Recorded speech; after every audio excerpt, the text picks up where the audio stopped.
آپ صلی اللہ علیہ وسلم اپنا خواب اپنے اصحاب کو بیان کرتے ہیں، فرماتے ہیں کہ میں سویا ہوں رات، مجھے خواب آیا کہ مجھے ایک پیالہ دودھ کا دیا گیا، میں نے اس کو پیا، اتنا پیا کہ میں لبالب ہو گیا، اور پھر میں نے وہی پیالہ ابوبکر صدیق رضی اللہ عنہ کو دیا، اس پیالے سے انہوں نے پیا۔ صحابہ کہنے لگے اللہ کے نبی آپ خواب بیان کر رہے ہیں، اگر اس کی تعبیر ہم کریں تو آپ نے فرمایا کرو۔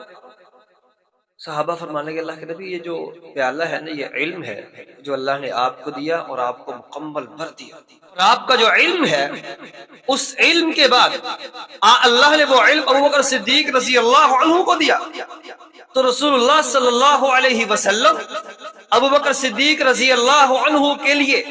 اس علم کی نشاندہی یا علم کی تعبیر پر مہر ثبت کرتے ہیں اور فرماتے ہیں فقد اصبتم، بالکل صحیح تعبیر کی ہے۔